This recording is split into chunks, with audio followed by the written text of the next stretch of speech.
Yo, what's good, everybody? How y'all doing out there? Y'all already know who it is. It's your man, Crown Vic, and I'm back with another one.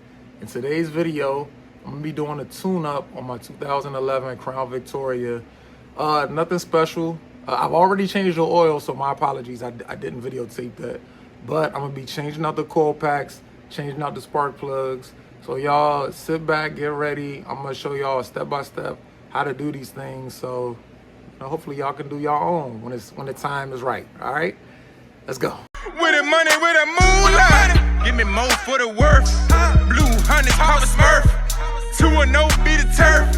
Social media thug, get thrown in the dirt. I'm the blame. Yeah. Say my name. See a hater, chuck a deuce. Drop a finger for the truth.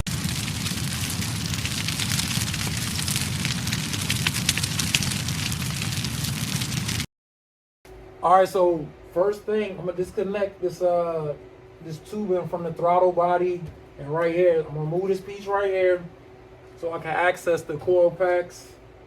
And underneath of the coil packs are the spark plugs. All right. Okay, so right here, I'm disconnecting the intake tube in. As you can see, there's a screw and a bracket at the top of the intake tube and at the bottom. If you loosen those two screws, it should come right off.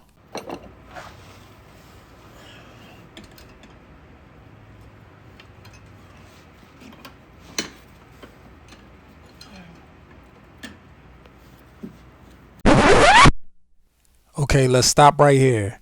This is the first mistake that I made while doing this. What I should have done is remove the throttle body from the start. This would have gave me a lot more space to work with. But as you can see, I elected to keep it on and try to work underneath of it with a wrench in a tight space. What I'm trying to do here is I'm trying to loosen this bracket that's holding the fuel rail, that's holding the injectors. I'm trying to loosen it up so I can pop the injectors up so I can get underneath of them to get to the coil packs and the spark plugs. And even though I was successfully able to access everything by doing it this way, if you keep watching till the end, you'll see that not removing the throttle body from the beginning still end up creating a major problem for me. All right, so I think I might have got it loose enough now. This is I got this. I had to disconnect this from the fuel injector. Now I'm gonna disconnect this from the coil pack and just go down the line.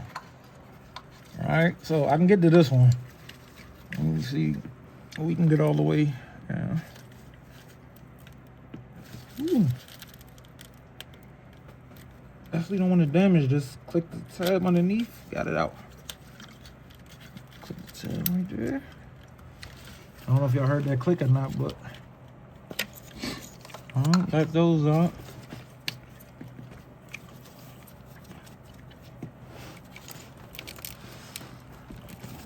I got some more work to do because right here is cool, but that's in there. Uh-oh.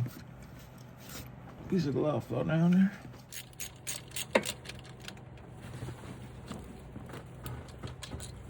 All right, one bolt down there. That's all that's holding the coil back in. All right.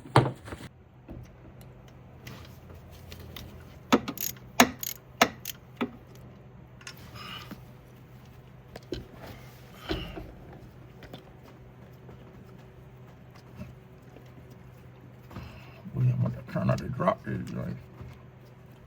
If I do, just gone. Push this all the way out. Just the one screw. That would set.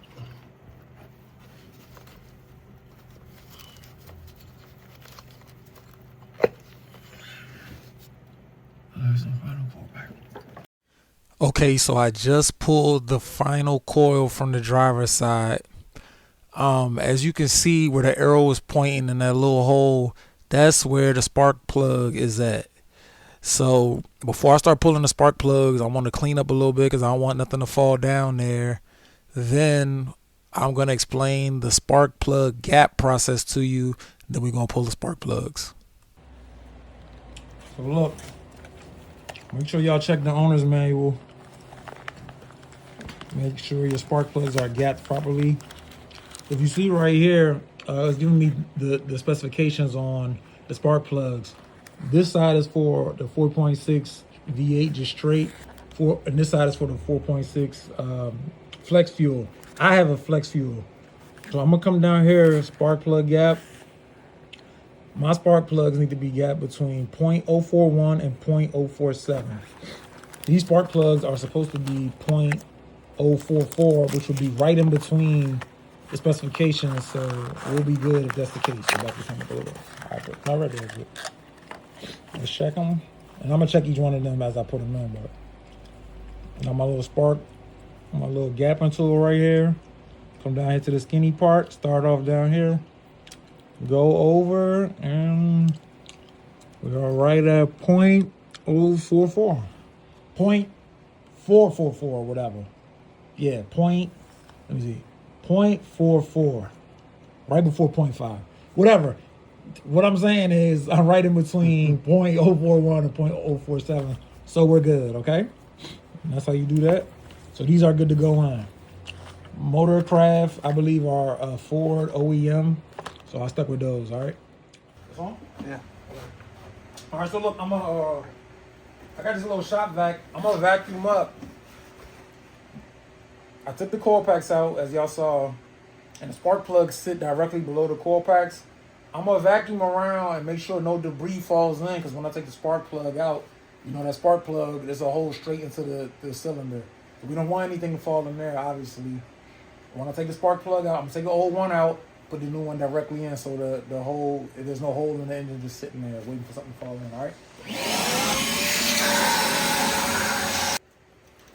Got my little magnetic spark plug socket.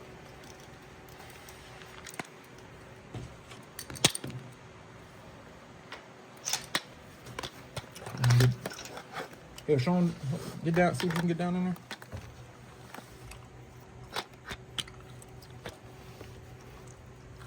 Right there. You see that spark plug in there? Right there. All right. There you go. Gotta get that bad boy up out of there.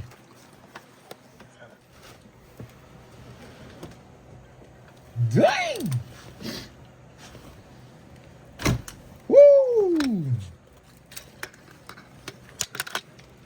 Somebody put the torque on that jump.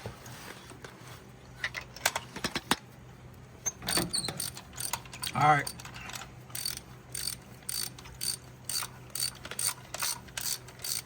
Let's see if if the magnet work how it's supposed to work.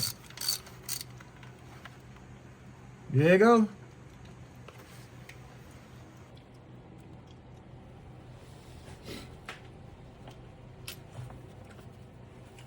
Let's check our old plug and see if the specifications, if they align with our new plugs that we about to put in.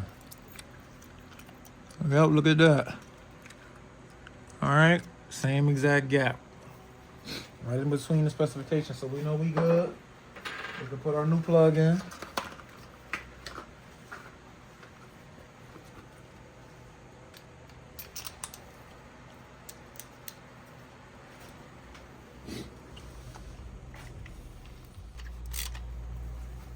And we just gonna torque it to elbow. All right. Don't be like me.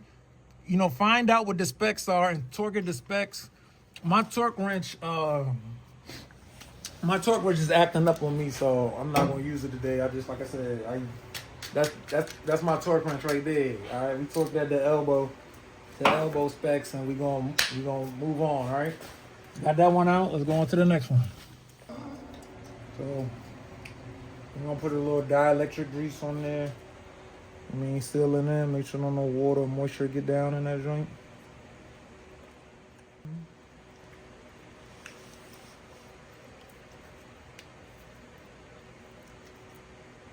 I had I think it was a 94. Oh, yeah. Yeah, it was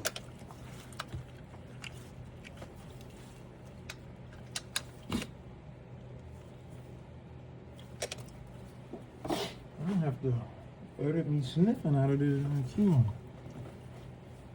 Jesus Christ. Okay, so right there, you pretty much saw the process of removing the old coil, removing the old spark plug, gapping the new spark plug, installing a new spark plug, greasing a new coil, putting the one bolt back in the coil, then connecting the coil back to the ECU. But however, please stay tuned because we're far from finished. I'm putting everything back together and then I'm going to start it up and see what we got.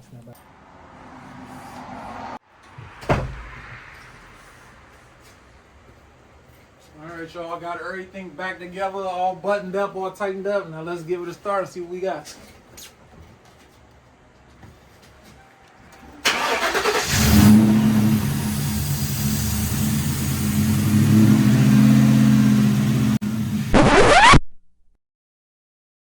What do you think, Antonio? My God! Okay, so as y'all heard in that last part of the video, the startup was pretty rough. I had planned on skipping this step actually, but since I'm already in here and I need to see what was going on anyway with it, and I probably need to recalibrate it since I had unplugged it, I'm gonna go ahead and clean the throttle body. So I'm gonna remove the throttle body. There's 4 bolts here, 2 on the top, 2 on the bottom. I'm gonna remove the throttle body, clean it up. As y'all can see, it's a little dirty in there. Take it outside, spray it up, clean the gasket off, and then reattach it. And I'm gonna calibrate the throttle body as well. I got some O-rings for a couple of the fuel injectors that came up when I was replacing the coil packs. I'm gonna replace the O-rings on the fuel injectors and restart it and see what we got. All right, cool. All right, so I got the throttle body off. Y'all see that gasket? It's a reusable joint, so and it's stuck up there. So I'm glad. So I know which way to put it back. I know which way to put it back on when I'm done. But here it is. Got the throttle body off. See how dirty it is in there? Now look at this side. That's pretty bad. So I'm gonna take it outside. I got some throttle body cleaner. Spray it off, and I'm gonna get it back on. But look, also, by taking that off, it made it easier for me to get to this bolt. So I'm gonna lift that bolt up so I can get to these fuel injectors a little better. I'm gonna replace the O-rings. And these two on the back, they never unseated, but these two did. So I'm gonna replace the O-rings on these two, put that back down, the throttle body back on there. I think that side is good, and I think that'll do it, all right? All right, let's get to work.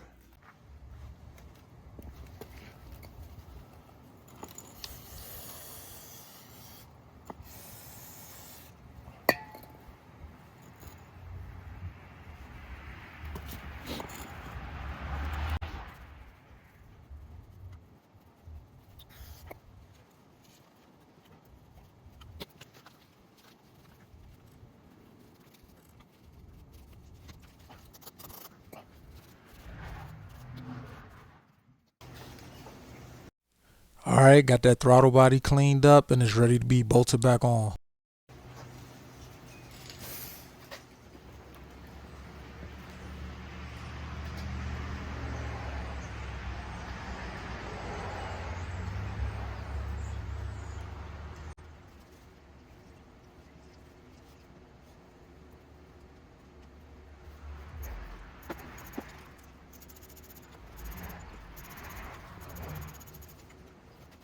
All right, so the first step in recalibrating the throttle body is to disconnect the battery.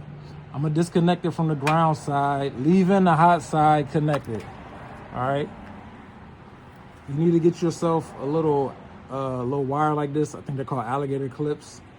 Once I disconnect the ground, I'm gonna clip it on the ground and I'm gonna connect it to the hot side. Leave it like that for about 5 minutes and let it do its thing. It's gonna reset everything. All right, you need an 8mm to disconnect the battery terminal. And that is tightening it all the way.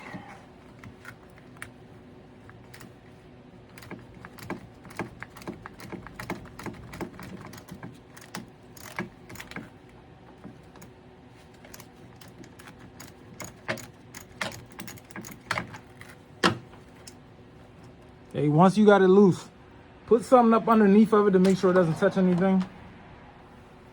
So we're gonna do that like that. Get the clips I was telling you about. And clip right there. Right there. All right, we're gonna let that sit about 5 minutes.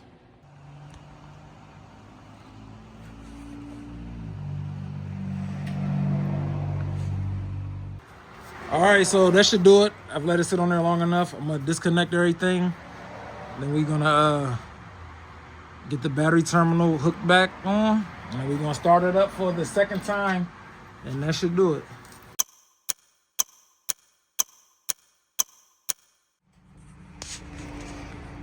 All right, so now that I connected the battery cable back up, you wanna put your key in and put it on the on position and let the lights trickle down. Let everything do its thing, make sure everything off. Power the radio off. All right, ready to start.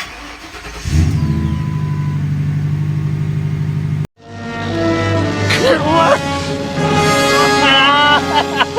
It worked! And that sounds good. 20 times better, 1,000 times better than that first start up. Let's get on the scene.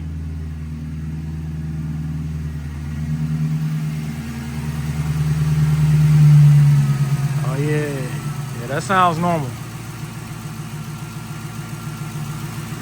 So you want to let your car run for about 15 to 20 minutes like that. Let everything get back to normal so it's not idling rough. Everything sound good though. See, all the lights is off. I don't have no check engine light on or nothing like that. Oh, let me run the systems check.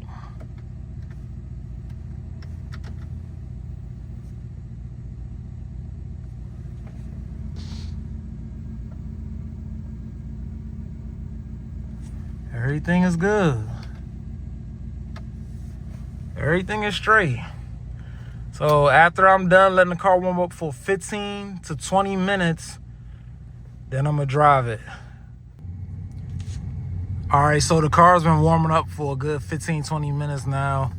I'm gonna drive around the block, you know, ease into it, break everything in, make sure we running good, and then that'll be it. That'll do it.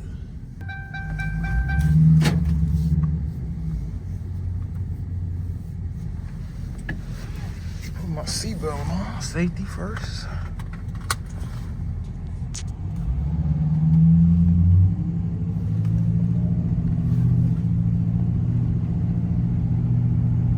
All right, everything smooth, everything sound good. No lights on. Engine sound good, sound like it's running good. Everything sound clean. Flow masters sound good. That's all right. So I guess that's gonna conclude this video. I appreciate y'all for watching as always, and don't forget to like, comment, and subscribe. And until next time.